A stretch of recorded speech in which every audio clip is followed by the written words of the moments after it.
Hey guys, as some of you might know, we've been running this Mercedes-AMG EQS 53 for quite some time now. We've given you a full tech review, showing you all those tech highlights. We put it up against a BMW i7 in a head-to-head, and we've done various shorts diving into those minute details you might not know about. It's going back soon, sadly, but I thought I'd let you know what this car is like to live with day in, day out, so I'm breaking out the trusty notebook. Here's the good, the bad, and the ugly. Okay, first item in my notebook is it's fantastic to drive. Honestly, it is the smoothest AMG I've ever sat in. Probably not that difficult because most AMGs I've ever sat in have a big old V8 in it, but this thing is another level of refinement. I've lost count of the number of people that have sat inside this car and just lost their minds about how lovely it is to sit in. And that's despite the fact that it's running on 20-inch alloys all around. This thing is an absolute dream to drive. Next up is the looks. Some people love it, some people can't stand it. They call it a blob, which I can sort of see, but the longer I've spent with it, the more it's kind of grown on me. So this one comes with the AMG Night package, which includes tinted glass at the back and also this black chrome around the windows. You also get the AMG specific front grille and the 21-inch alloys, which I mentioned earlier on. I do like this little detail actually. Around the outside is all chrome. It almost looks like you've got some kind of tire paint all around the wheel. I think that's a really nice touch on this car. This color, by the way, is pretty interesting. Most cars on the market come in either black or white as standard, then you pay extra for a different color. But this you pay for. It's a £725 option called Diamond Bright White. The other paid option is a Hyacinth Red Metallic for the same price.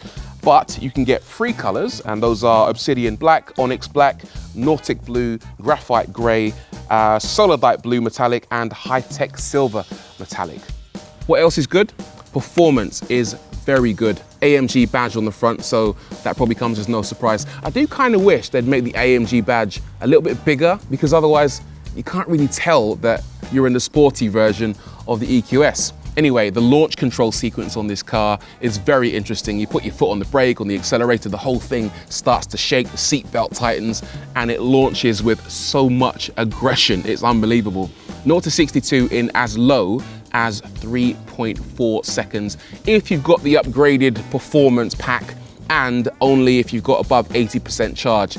In fact, launch control can be somewhat problematic because getting the car in the right state where it wants to do launch control can be a little bit fiddly. It's got to be the right temperature, it's got to have the right charge. It's something that you probably won't use every single day, but when you do use it, breathtakingly quick.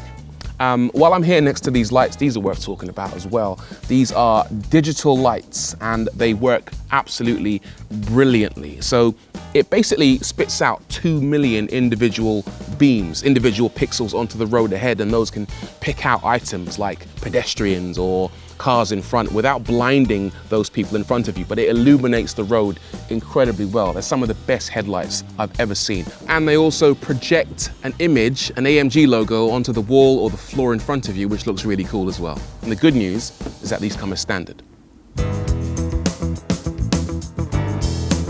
Another really cool feature on this car is the fact it's got a HEPA filter underneath the bonnet, which doesn't open, by the way. But the idea behind that is that it can filter out all the horrible toxins from the environment, other vehicles, other stuff, before it reaches the cabin where you happen to be sat. And to demonstrate, I've got my trusty Husqvarna leaf blower here. I'm gonna fire it up and we'll see if it actually works. I'm sure it's not designed to filter out two-stroke, but let's see anyway. Bear with me.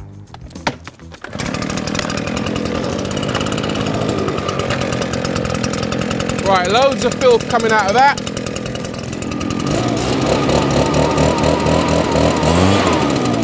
Let's see if it actually works. Yes, so look at that. Clearly it's working. Outside is 400 parts per million. Inside is rated as good. So yeah, the HEPA filter definitely works, even when it's up against a straight piped leaf blower. Good piece of kit.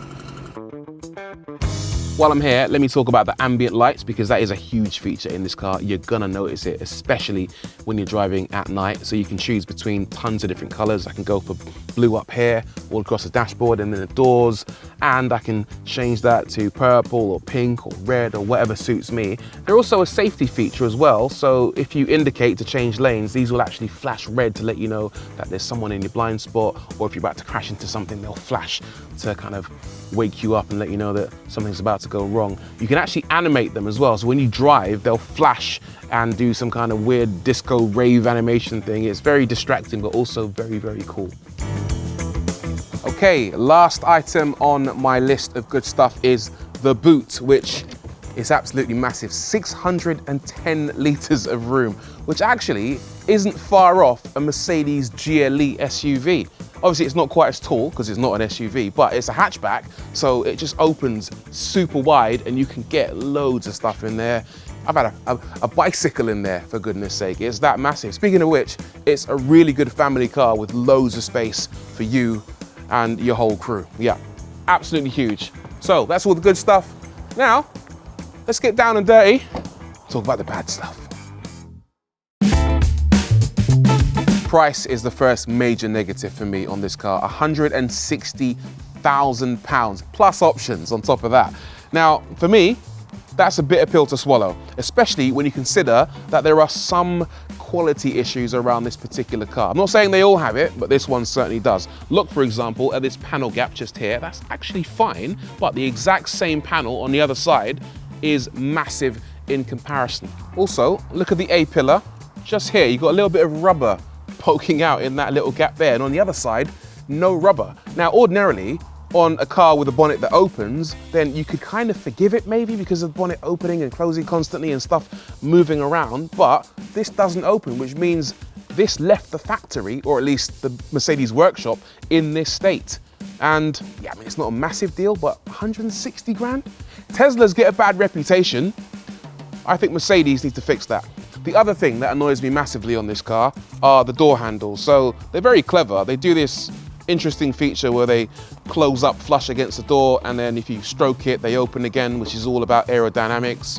When it works, it's very cool. Sometimes you have to,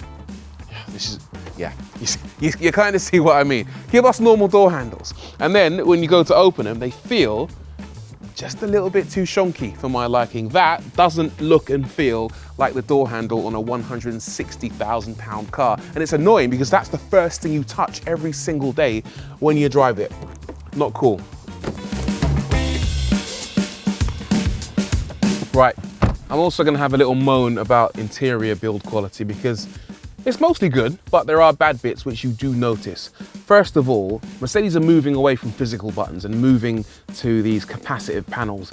But in every single Mercedes I've sat in, these move around just a little bit too much. And again, because these are contact points that you very, very often touch and use, you're reminded that the build quality isn't the best on these sections. Also, the positioning of the power button and the hazards is a little bit nonsensical. Let's say I want to adjust some functions on that touchscreen. The natural place to put your elbow is sort of there to move your finger around the screen. But look, I've actually turned on the hazard lights by mistake. And that genuinely happens while you're driving. You're doing all this stuff and the car will turn on or off at moments where you least expect it. Not while it's moving, obviously, but it's just not very well thought out.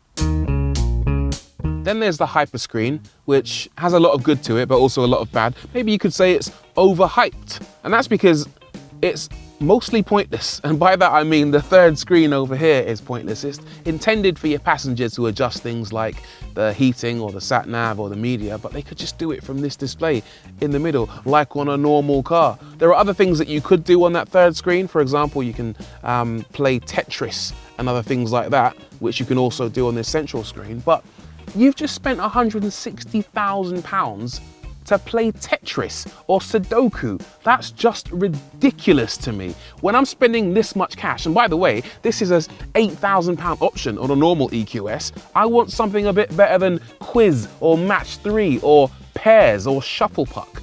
Give me something decent. And then actually, there's the tech behind this. So apparently it runs on 8 CPU cores and 24 gigs of RAM, which sounds like a lot. And actually, when you're moving around in 2D, on the sat nav, it's not too bad. It's quite nippy.